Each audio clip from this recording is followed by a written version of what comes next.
At Kutztown University, you'll discover excellence everywhere and in everything. Here, you're encouraged to dig deep and find your inner greatness. Because when you do, you'll discover just what you're made of, pure gold. Visit www.kutztown.edu/roar for more information. Welcome to Emmy Knows, the Monday afternoon KU radio show that interviews campus people of interest. And now, your host, Emmeline, here on the radio voice of Kutztown University, KUR.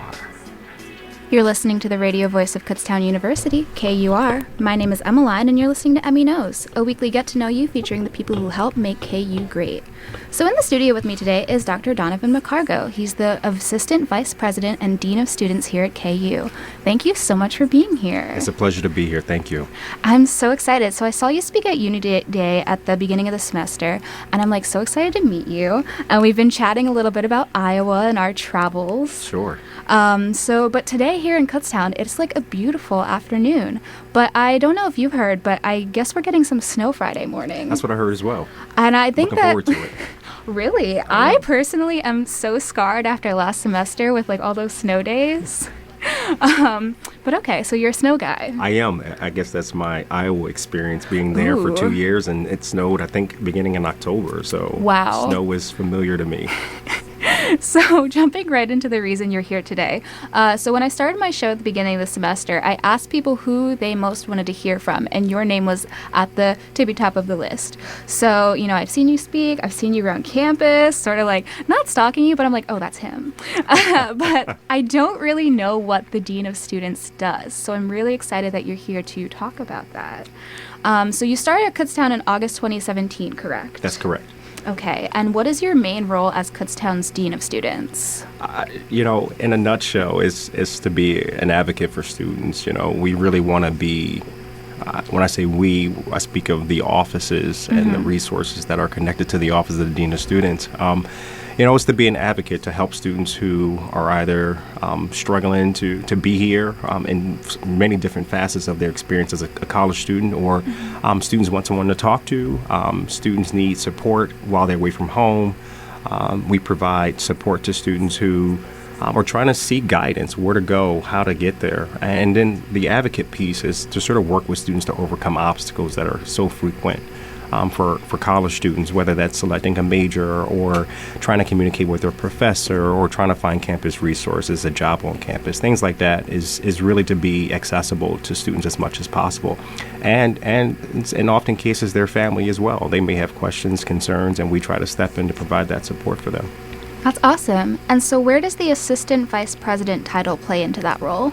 That's a really good question. I hear that often, and I think it really kind of ties into the other duties as assigned. And so I think when we look at the role of the Dean of Students, it's as I mentioned before, the student advocate piece, but the Assistant Vice President piece is really to provide support to the Vice President for Enrollment Management and Student Affairs. And so thereby, working with the Vice President on specific projects or special projects that fall beyond the scope of a Dean of Students, doing some work around recruitment, retention, doing work around grants. I know right now the Vice President is working on a grant, and that's something that I maybe touch along the way and be a part of. And there are other initiatives that come through that I step in and assist with as necessary. And that role is very expansive. And so I'm very grateful for the opportunity to be in that role, separate from the Dean of Students, albeit somewhat one and the same. It provides me an opportunity to expand my scope of work. That's awesome. So what does a typical day in your life at Kutztown look like? I try to meet with as many students as I can throughout the day, and in between that, I do meet with our professional staff, our managers. We do have one-on-one set up, things like that. A lot of crises, interventions. Sometimes it's troubleshooting, problem solving, things like that. At any point, you can get a call from anyone who needs help or needs assistance, and we try our best, and I try my best to be as responsive as possible. A lot of emails. And so it's just frequently it's just communication, talking to people, connecting students or their families or their friends to other resources on campus, or even just working directly with them to get them the help that they need as soon as possible. That's awesome.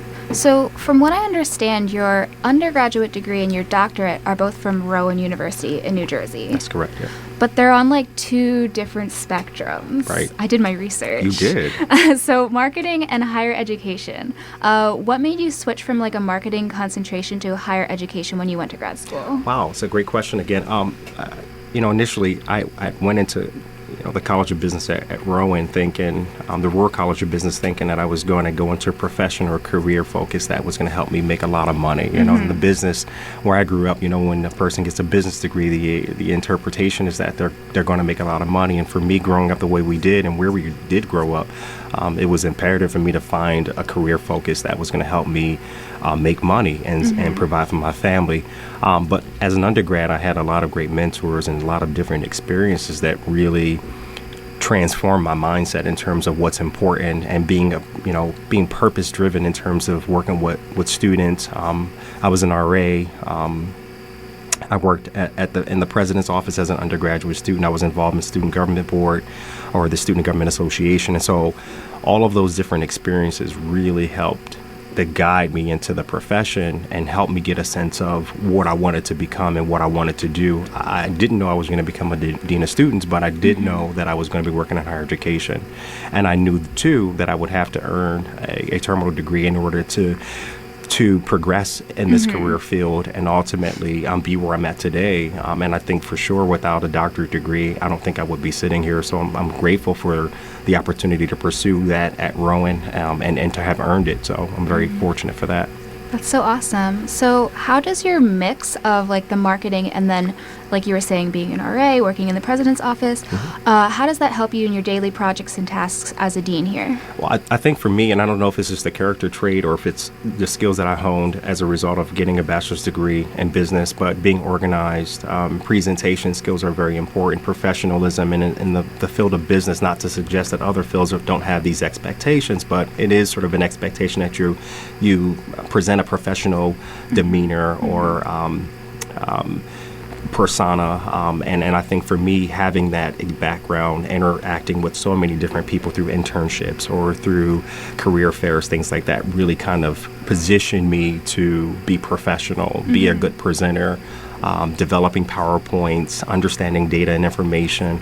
Those are all transferable things that kind of help me even today as a professional. And then the marketing part of it is how do we attract students to the things that we do, and how do we market our institution, and how can I make a contribution in that regard with the folks who are responsible for marketing Kutztown University. I'm accessible to them as well, and if I can answer questions or make recommendations, I try to do so based on my knowledge base from having earned a degree in that area. That's awesome. And so like I had sort of mentioned, we were talking a little bit about Iowa. How did you get from New Jersey to Iowa? Well, I drove 14 hours. Oh my. And in my 1994 Nissan Maxima, or 1992 Nissan Maxima Burgundy. But it was the relationships that I had as an undergrad. My mentors, Dr. James Coxum, Dr. Bill Myers, who's no longer with us, Dr. Carmen Jordan Cox. There were so many people who rallied around me, supported me, were great champions and cheerleaders for me and my success. And as a result of that, they had relationships with other people and thereby transitioned me into pursuing a graduate degree at Iowa State. For example, my mentor, Dr. James Coxum, who's a faculty member still at Rowan University, he knew of another guy, Dr. Gerlando Jackson, who was a student at Iowa State University, and connected us. And I began to have an interest in pursuing a master's at Iowa State and went through the entire process and visited multiple schools, and I felt Iowa State was the place for me. It felt like home. And it allowed me to expand who I was as a person coming from the inner city, and to really be 14 hours, 15 hours away from home was sort of a tremendous experience that helped me to grow incredibly and prepare me for the next steps of my career. That's so cool. So you were talking a lot about your mentors, and then you said before that you see your role as Dean of Students as sort of a mentor. Is that correct? That is correct. Absolutely. I mean, I value very much my interactions with students. It's why I come to work every single day is, how can I help one more person to cross that finish line? I know you and I talked about, getting to that finish line and pursuing that finish line right now. And that's incredibly important to the work that we do, and it's incredibly personally important to me as a person who said yes to this profession and yes to becoming a dean of students, that I was going to come here every single day helping as many people as I can, not just students but professional staff, reach their goals and be as effective in their work around campus. That's awesome. So before you came to Kutztown, I know you were in a sort of similar position. What was that sort of like for you? It was intense. I worked at Community College of Philadelphia. It was a great experience. I have really developed some really great relationships with some of the colleagues there and some of the students there. I had a wonderful supervisor, and Dr. Samuel Hirsch, who really challenged me, stretched me, but also helped me grow into becoming a dean of students. I walked into the position without the experience of a dean of students, and he trusted me and entrusted me with that role, and I believe I was successful and effective in that position. But the student body was an urban campus. It's the largest community college in Philadelphia, and probably the second or third largest in the city. So there are a lot of opportunities there for growth, but there are also a lot of challenges that come with being in an urban college campus. And then with the breadth and depth of experience and responsibilities that came with that role, it often stretched me thin, but oftentimes I believe that when you're stretched, you can grow. And so I was blessed. I was truly blessed to be there, and it afforded me the opportunity to come to Kutztown. That actually leads right into my next question. So how did you decide to make the switch from working at a huge inner city college to a relatively small, in comparison, country university? To this day, I still don't know how I made the adjustment. Every day I'm making the adjustment, it feels like, and I'm going into my third year, or year 2.5. And, I just take one day at a time. I try not to think too much about how big of a transition or how small a transition is, but just taking it one day at a time, being prepared. I think one unique aspect of me coming here was moving my family here to Kutztown in this area. We actually live not too far from here, outside of Kutztown, but nonetheless, we did have to uproot and move across the bridge and make this our home. That was a big adjustment. And I think the other big adjustment is the relationships to the borough as opposed to a relationship, or differently than a relationship to the city of Philadelphia. There's a wide network that exists in Philadelphia working with, various people, not just in government and the public sector, but just in colleges and universities that having those relationships. Whereas in Kutztown, it's imperative for us to have a good relationship with the borough of Kutztown, and our neighbors and our families. And I think that in of itself is an adjustment, but it's been a very good one so far. That's awesome. So I had mentioned to you before that I actually went to community college before I came to KU, and before that I went to school in Center City. So, so I kind of understand the switch, but I chose to come to Kutztown because my major is offered here and not offered anywhere else.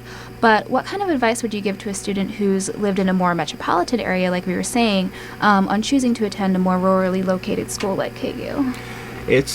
Honestly, it's the best of both worlds. I think one of the unique aspects about moving from a metropolitan or urban or even sometimes rural area to something that's not familiar, it helps us grow. And I would tell anyone, be willing to take that step. It can be uncomfortable, it can be concerning, it can be stressful, but ultimately it's something that you can walk away saying you've done before. And you and I talked about going to Iowa, something you've done before. It was maybe out of your comfort zone, and I think it's easy to say, hey, just do it, but I do think it is easy to do it. And I think find ways to maximize the opportunities, and not just coming from a metropolitan to a rural campus or so forth or so on, but even thinking about study abroad. Like, what are other ways for us to gain experiences and to grow, to even be away from our family? Because that's not always a permanent thing. That sometimes can be a temporary thing. And so I think just developing that independence is really critical for preparing yourself for life, outside of college or beyond college. Awesome. I'm sorry? I was hoping I answered your question. Yes, you absolutely answered my question. Thank you. So outside of working this. I understand you're also involved in a lot of organizations on campus, like the Bias Response Task Force, Student Government Board, etc., so on. Why did you choose to get involved with those particular organizations? Well, I think part of it is it comes with the territory. And with this role and responsibility as a dean of students, some things are just part of the job. And I'm very blessed that these are a part of my job, to be a part of the task force. It's incredible work that we do for our students in our community. And then I think with Student Government Board and some of the other things that I do on campus, it's all about helping to make this place a better place. It's not a bad place, but there's always room for growth. There's always room for opportunity to build upon where we are. It's a foundation. And I just want to be a part of that. And so being a part of the Student Government Board, for example, is how do we support our students who are in a leadership role to understand some critical decision making, or how to sort of identify solutions to complex problems. And so sort of being in that role to be an advisor to them, it's a win-win for me, because I get to interact with them frequently, and they get to interact with me, and hopefully they can grow from me and I can grow from them. And so I take all of my campus involvement, I look to them as win-wins, to say, okay, I'm going to get something out of this circumstance, committee work, what have you, just as much as I would hope the people who are part of those organizations or committees or so forth get something from being a part of it as well. That's awesome. I actually had somebody from Student Government Board on earlier this semester, and she had mentioned that you guys went on like a retreat or something. Yes. So that sounds awesome. So you're kind of talking a little bit about what your role in SGB is. What about the Bias Response Task Force? Like, can you give us the little, like, a brief overview of what that does? So the Bias Response Task Force was developed primarily by the president and the vice president in the president's cabinet, and it's comprised of both faculty, staff, students, as well as community members. So it's a well-versed, very diverse group of individuals that come together about once a month. We not only just respond to issues of bias-motivated incidents, but we also try to provide resources for students and community members who may experience a bias-motivated incident, but also training and education. I think it's commonplace for us to be knee-jerk reaction, to sort of let's respond, let's react to things that happen, but how are we able to be proactive, and how do we create or help to create a community where all of our members feel welcome. They feel like they can belong here, and they can create a sense of belonging where they are, no matter who they are, no matter what they think, no matter what their ideology is, but that they can come to Kutztown and feel like this is home. And I may be different, but this is home. I may look different, but this is home. I may have a different perspective on life, but this is still home. And I think that's what we work really hard to do.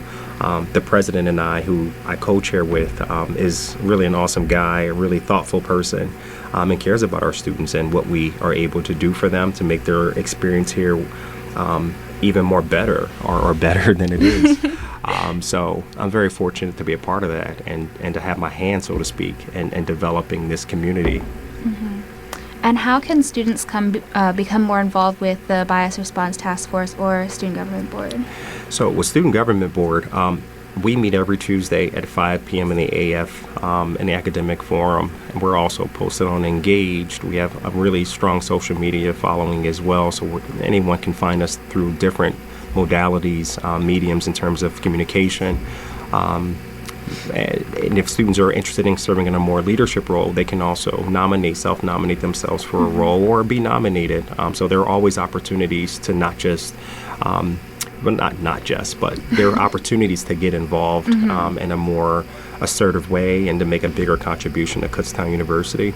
And I don't want to limit folks to just Student Government Board. There are a lot of clubs and organizations and activities on campus where if you are sincere and serious about getting involved, you can make a huge impact in that work. And no matter where you are, no matter what the size of that group is, you can make a difference. So I don't want to limit anyone to saying, hey, Student Government Board is the only way. There are other ways for you to get involved. Relative to the task force, I tell students every day, the task force is just a group. We all do a part every single day, either with the task force or outside of the task force. So I'm saying all of that to say, if people are interested in getting involved with the task force, they can certainly reach out to me directly. We can talk about what their role could be and how they can make a contribution, if that's something they want to do, or just every day live it. every day be respectful, every day be kind, every day manage how you offend or manage how you manage the offensive behavior or ideas or comments. Every day we could do something to make a contribution to our community and to the task force. And so I don't want folks to feel like, hey, well, if I'm not a part of the task force, I can't do anything. Yeah, you could do something every single day. You can help the community. That's awesome. So, like, in your next life, you're going to be a motivational speaker. I don't want to make that much money. So we're beginning to enter the last few weeks of the semester, Sure. And Thanksgiving is like 3 weeks away-ish. Finals are close after. What's a top tip you'd like to share with our campus audience going into Thanksgiving, going into finals? Make time for yourself. You have to make time for yourself. This is a tough time of the year for a lot of folks for a number of reasons, and I'm not saying everyone is in a situation or circumstance that are dire straits or they're at their wits' end, but sometimes we neglect the human body. We neglect our mind. I was just talking to a student the other day, and if she's listening to this, you know who she is. And I said to her, take a day off. She's like, well, I'm a student. Take a day off. Call out. And I know this might sound sort of counterintuitive or maybe not appropriate, but I even tell students, look, if you've been going hard for 7 days, take a Sabbath, take a day off, take a break, go somewhere you've never been before. I don't have money.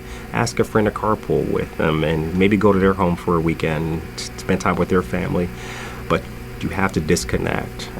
You got to unravel some of the things that sometimes get us intertwined and jammed up and frustrated and irritated. So take time off. Use that time. That's awesome. And so before you were talking a little bit about social media, telling people they can reach out to you. If they want to get in touch with you, how can they do that? Call our office. We're easy to find. We're in the Stratton Administration Building, 119. We're on social media. They can follow us. They can shoot us messages directly, indirectly, what have you. They can come. I'm usually around campus. I am intentionally around campus every day. I try to walk the campus every day, rain, sleet, or snow. I'm out there. I don't care if it's 100 degrees. I try to walk our campus, interact with students, and say hi and smile. So shoot me an email, mccargo@kutztown.edu, or stop by our office, make an appointment, or just stop in, and we'll be there to assist and talk with whomever wants to talk with us, and I'll talk with them too. That's awesome. Thank you so much again for being here today. Yeah, my pleasure. And thank you all for listening to Emmy Knows. I'm your host, Emmeline Nolan, and in the studio today is Dr. Donavan McCargo. I'll be back with you on KUR next week with more of the people who help make KU great.